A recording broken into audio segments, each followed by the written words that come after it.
میرے دکھ کی پرواہ کیے بغیر ان کا یہی پوچھنا تھا کہ یہ قربانی مطلب شادی کب ہو رہی ہے۔ تم لوگوں مزید اگر اس کی خوبصورتی کے قصیدے گوئی کی تو قسم سے میں صبح کالج آ کر تم دونوں کا سر پھاڑ دوں گی۔ اس وقت مجھے شدید غصہ ہے۔ میں آتش فشاں لاوے کی طرح پھٹی، جس کا یہ فائدہ ہوا کہ وہ دونوں ذرا سنجیدہ ہوئی تھیں۔ تبھی ارسلہ مجھے سمجھاتے ہوئے بولی، دیکھو مہر، میں تمہیں ایک دوست ہونے کے ناطے یہی کہوں گی کہ ماں باپ کبھی اولاد کا برا نہیں سوچتے یار، وہ ہمارے دشمن تھوڑی ہوتے ہیں۔ ماں باپ ہیں، ہم ان کی زندگی کا قیمتی اثاثہ ہوتے ہیں۔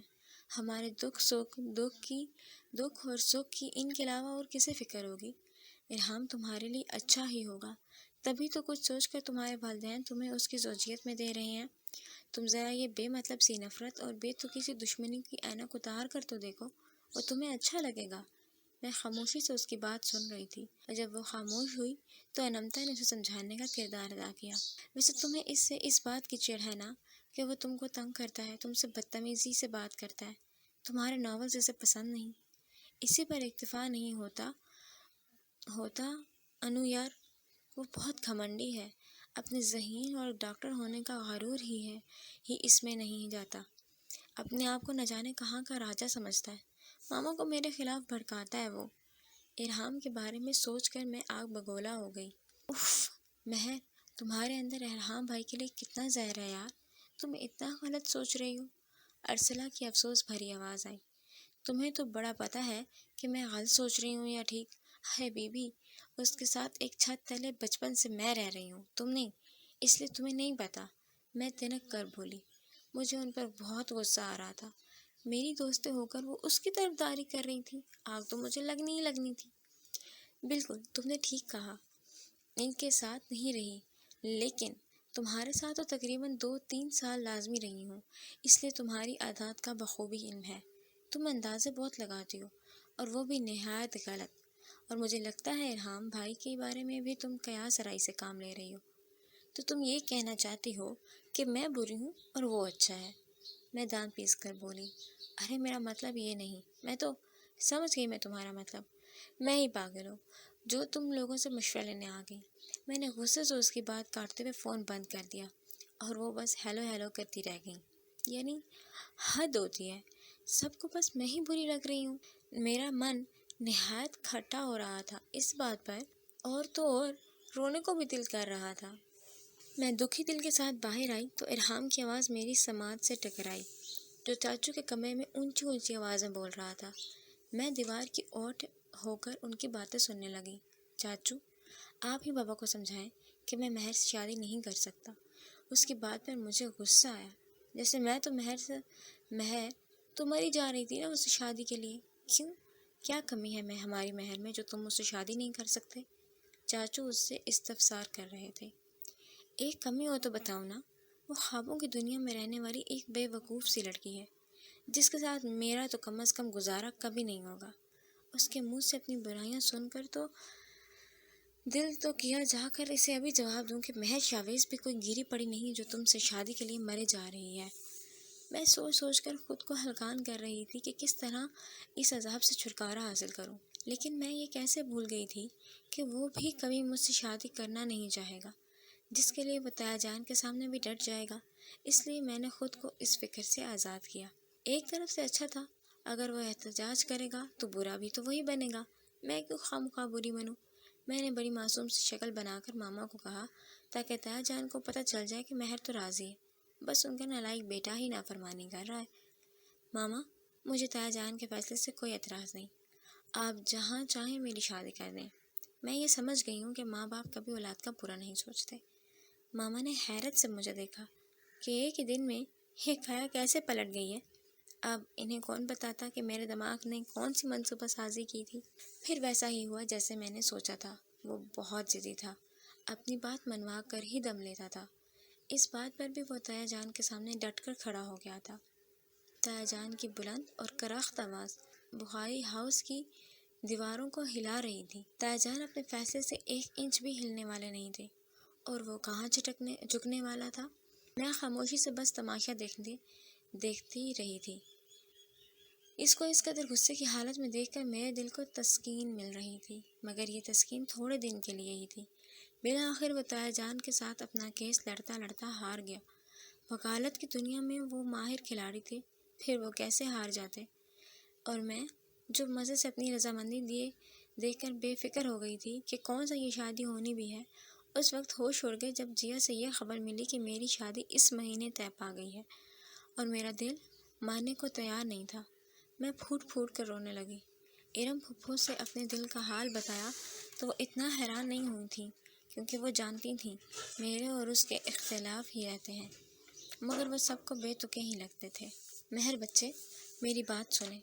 آپ کو ارحام سے بہت شکوے ہیں اور اسے بھی آپ سے، تو آپ ایسا کرنا کہ تھوڑا سا اپنے رویے میں لچک پیدا کر لیں، اپنی ازدواجی زندگی کے لیے تھوڑا سا خود کو بدل لیں، تاکہ ارحام بھی اپنا رویہ آپ سے بہتر کرنے پر مجبور ہو جائے۔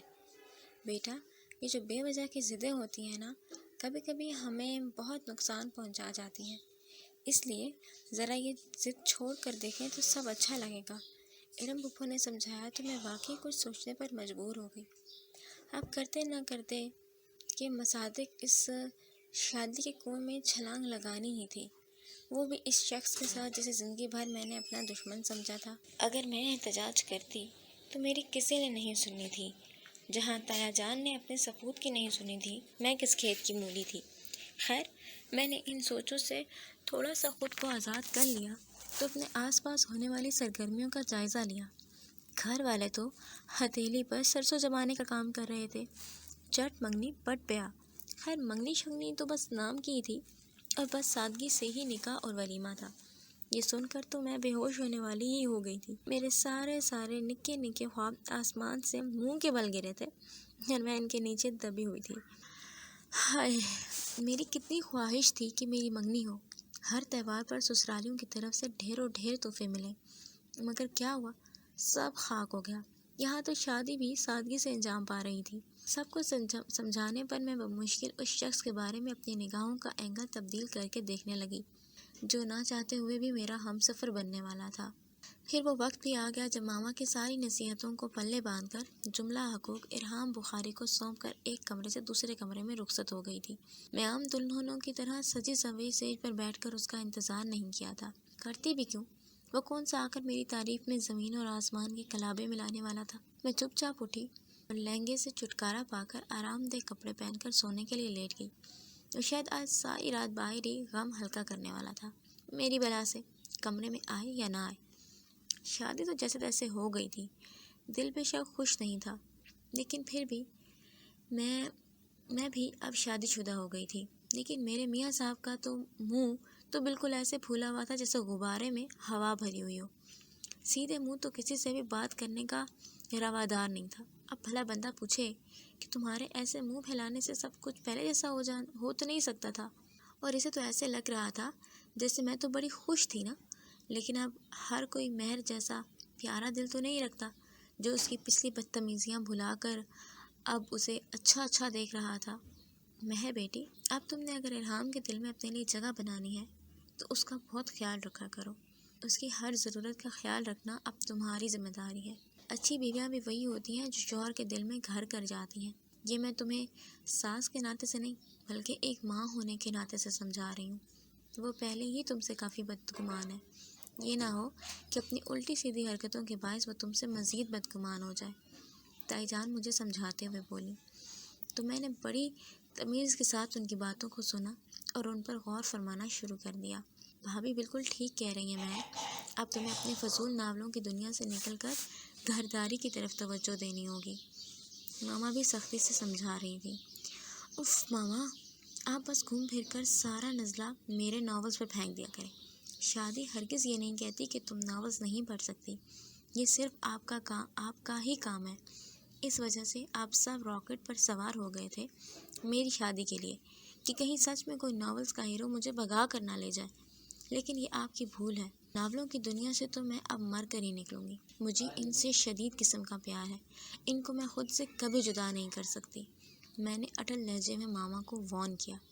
زبان کو لگام دو لڑکی، اب شادی ہو گئی ہے تمہاری۔ ماما غصے سے بھڑکی، وہ پہلے ہی میرے فر جواب دینے پر اکتائی رہتی تھی۔ اوہ میرے خدایا، شادی نہ ہو گئی، خانہ بربادی ہو گئی۔ میری ماما مجھے بخوبی علم ہے کہ میری شادی ہو گئی ہے، بار بار یہ بات دہرا کر میرے زخموں پر نمک مت چھڑکا کریں، مجھے مت یہ احساس دلایا کریں کہ میری آزادی چھن چکی ہے۔ میں نے خاصی ناگواری سے کہا تھا۔ اور کیا؟ بات بات پر مجھے یہ ضرور کہا جاتا تھا کہ تمہاری شادی ہو گئی ہے، جیسے میری یادداشت چلی گئی ہو۔ حد ہے بھائی۔ بیٹا آج تم جلدی آ گئے؟ تائی جان کی آواز پر میں نے چونک کر دیکھا تو سامنے ارحام کھڑا تھا، بلیک جینز اور نیوی بلو شرٹ میں ملبوس تھا۔ میں اس کو بغور دیکھنے لگی۔ اونچا لمبا قد، ورزشی جسم، دلکش نین نکوش، ذہانت سے بھرپور سیاہ آنکھیں۔ وہ تو واقعی کسی ہیرو سے کم نہیں تھا۔ آج سے پہلے تو میں نے کبھی اسے غور سے نہیں دیکھا تھا۔ یہ تو اس شادی کی مہربانی تھی جس نے مجھے کھپ کر اسے دیکھنے پر مجبور کر دیا تھا کہ وہ چائے کا آرڈر کب دے کر گیا تو مجھے تو پتہ بھی نہیں چلا۔ وہ تو سخت قسم کا ماما نے جھنجھوڑا تو میں اس کے خیالوں سے باہر آئی۔ جاؤ جا کر ارحام کے لیے چائے بنا کر جاؤ، اس کی طبیعت ٹھیک نہیں، کہہ رہا تھا کہ سر میں درد ہے۔ ماما نے فوراً حکم دیتے ہوئے مجھے اس کی حالت بھی بتائی۔ میں سوچ رہی تھی کہ کون سا دن تھا بھلا جب میں نے چائے پکائی تھی، جو ماما مجھ سے یہ کہہ رہی تھی بقول ان کے میں تو ہوں ہی پھوڑ، تو چائے میں کیسے بنا سکتی تھی؟ میرا منہ کیا دیکھ رہی ہو؟ اٹھ بھی جاؤ، ماما غصے سے بولی۔ ماما آپ کو کیوں لگ رہا ہے کہ شادی ہو گئی ہے اور مہر کو چائے بھی بنانی آ گئی ہے؟ میں انہیں بتانا چاہ رہی تھی کہ ایسی ابھی کوئی تبدیلی نہیں آئی، مگر انہوں نے بھی مجھے کچن میں بھیج کر ہی دم لیا تھا۔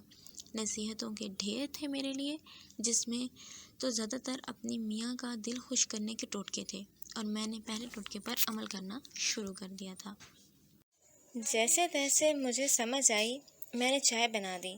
باقی خواتین نے تو اتنی زحمت نہ کی کہ مجھے کچھ بتا ہی دیں۔ کمرے میں آئی تو وہ سامنے بیڈ پر آنکھیں موندے لیٹا ہوا تھا۔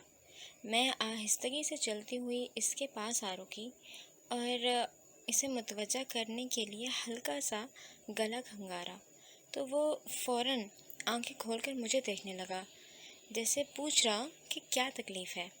یہ آپ کی چائے۔ میں قدرے جھجک کر ٹرے اس کے سامنے کرنے لگی۔ ایک تو پہلی دفعہ چائے بنائی اور دوسرا پہلی ہی دفعہ اسے تم کی بجائے آپ کہہ کر مخاطب کرنا مجھے نہایت عجیب لگ رہا تھا، اور شاید اسے بھی لگا، تبھی چونک کر اس نے مجھے حیرت سے دیکھا۔ لیکن کیا کرتی، تائی جان اور میری ماما نے قسم سے مجھے تمیز پر لیکچر دے دے کر میرے دماغ کی دہی کر دی تھی۔ یہ چائے ہے؟ پہلا گھونٹ لیتے ہی وہ بدمزہ شکل بناتے ہوئے غصے سے بولا۔ میں نے تو چائے بنائی تھی، وہ منمنائی۔ تو تم نے یہ بنائی ہے؟ وہ حیران ہوا۔ کپ کو ٹرے میں پٹخنے والے انداز میں رکھا۔ اس سے اچھا تھا مجھے زہر ہی لا دیتی۔ نہایت ہی کوئی بدمزہ چائے بنائی ہے۔ جب تمہیں بنانی ہی نہیں آتی تو یہ زحمت کیوں کی محترمہ؟ اس کے بعد پر میں سر جھکا گئی۔ آپ مجھ سے کیا بتاتی کہ تمہاری اماں حضور اور میری ماما حضور کا فرمان ہوا تھا، اگر پہلے والی مہر ہوتی تو اس کو مزہ چکھا دیتی۔ مزہ چکھانا تھا، میں تو یہ چائے بھی نہ بناتی، لیکن ہائے رے قسمت، میں خود کو بدلنے کی کوششوں میں تھی۔ میں نے اتنے شوق سے آپ کے لیے پہلی دفعہ یہ چائے بنائی ہے، اور اوہ میڈم، یہ دیکھو میرے ہاتھ۔ آئندہ تم یہ زحمت مت کرنا، بلکہ تمہیں میرے لیے کچھ بھی کرنے کی ضرورت نہیں ہے، اور جاؤ، اب جاؤ یہاں سے، ماما کو بولو وہ چائے بنا کر بھیجیں۔ وہ ہاتھ جوڑتے ہوئے بولا۔ میری بے عزتی ہو رہی تھی اور میں خاموشی سے غصے کو ضبط کرتے ہوئے کمرے سے باہر نکل گئی۔ کیا ہوا میری لاڈو کو؟ مجھے غصے سے دیکھتے ہی چاچو نے استفسار کیا۔ وہ بھی شاید ابھی ابھی آفس سے آئے تھے۔ ان کے پیچھے بھی روحان بھائی داخل ہوئے۔ آپ کے لاڈلے بھتیجے کے لیے چائے بنائی تھی، مگر محترم کے تو مزاج ہی نہیں مل رہے۔ دیکھیں چاچو، میں نے اتنی محنت سے اس کے لیے چائے بنائی، میں نے جو صرف کچن میں صرف کھانے پینے جاتی ہے، نہ کہ کوئی کام کرنے، مگر بے مروت انسان نے تو میری اور میری بنائی ہوئی چائے کا دل ہی توڑ دیا۔ میں نے منہ بسورتے ہوئے انہیں تفصیل بتائی۔ کوئی بات نہیں، اس بے قدرے کو چھوڑو، میں پیوں گا اپنے لاڈو کے ہاتھ کی بنی ہوئی چائے۔ ٹرے سے کپ اٹھاتے ہوئے وہ پیار سے بولے، مگر روحان بھائی نے ان کے ہاتھوں سے کپ کو اپنے قبضے میں لے لیا۔ بھائی، مہر نے پہلی دفعہ اپنے ہاتھوں سے چائے بنائی ہے، تو اس لیے مجھے پینی ہے۔ روحان بھائی نے منہ سے کپ لگایا اور انہیں تو اچھو ہی لگ گیا۔ چاچو نے انہیں دیکھا جو کھانستے ہوئے کپ انہیں پکڑا رہے تھے۔ یہ آپ پی لیں چاچو، میرا معدہ اس کو برداشت نہیں کر سکتا۔ مجھے یقین ہے آپ کا کر لے گا اپنی لاڈو کے لیے۔ ارے بھائی ایسے بھی کیا چائے بنا ڈالی میری لاڈو نے جو تم اتنے بد مزہ زاویے بنا رہے ہو۔ چاچو نے انہیں گھڑ تو وہ بس دیکھ کر رہ گئے۔ رہنے دے چاچو، شاید اچھی نہیں بنی۔ میں دکھی دل کے ساتھ کپ ان کے ہاتھوں سے میں نے لے لیا۔ ویسے مہر، یہ تمہیں چائے بنانا کس نے سکھائی ہے؟ روحان بھائی شرارت سے بولے تو میں پھولے منہ کے ساتھ انہیں بتانے لگی کہ سب نے مجھے میدان جنگ میں اکیلا ہی چھوڑ دیا، دودھ پتی کے ساتھ نبرد آزمائی کرتے ہوئے۔ یہی تو مسئلہ ہے بھائی، مجھے کسی نے بھی بنانی نہیں سکھائی۔ مجھے تو کبھی کبھی ایسا لگ رہا ہے کہ یہ صرف میرا سسرال ہے، میکا تو جیسے ہے ہی نہیں جو مجھ پر یوں سختی کی جاتی ہے۔ میں ناراضی کا اظہار کرنے لگی۔ روحان بھائی ہنستے لگے۔ ارے میری گڑیا، یہ سب آپ کی بھلائی کے لیے ہی تو ہے۔ جانتی ہو نا تم، ارحام کتنا بدگمان ہے تم سے۔ اب تم ایسے چھوٹے موٹے کام نہیں کرو گی تو سیکھو گی کیسے؟ چاچو نے سمجھاتے ہوئے کہا۔ لیکن چاچو، اچھا تو وہ مجھے بھی نہیں لگتا تھا۔ میں نے بڑوں کے فیصلے پر سر جھکاتے ہوئے اسے قبول کیا۔ لیکن یہ صرف مجھے کیوں سمجھایا جاتا ہے کہ میں اسے خوش کرنے کے لیے کبھی یہ کروں تو کبھی یہ؟ مجھے نصیحتیں کی جاتی ہیں، اس کو ناراض نہ کرنے کے نئے نئے طریقے بتائے جاتے ہیں، لیکن یہ سب اسے کیوں نہیں کہا جاتا؟ مہر کو ہی کیوں؟ کیا میں لڑکی ہوں اس لیے نا؟ لڑکیوں کو ہی بدلنے اور خواہشوں کو قربان کرنے کے لیے کہا جاتا ہے، لڑکوں کو کچھ بھی نہیں کہا جاتا۔ میں سب کی باتوں سے تنگ آ چکی تھی، سب مجھے اس کے لیے خود کو بدلنے کا کہتے ہیں۔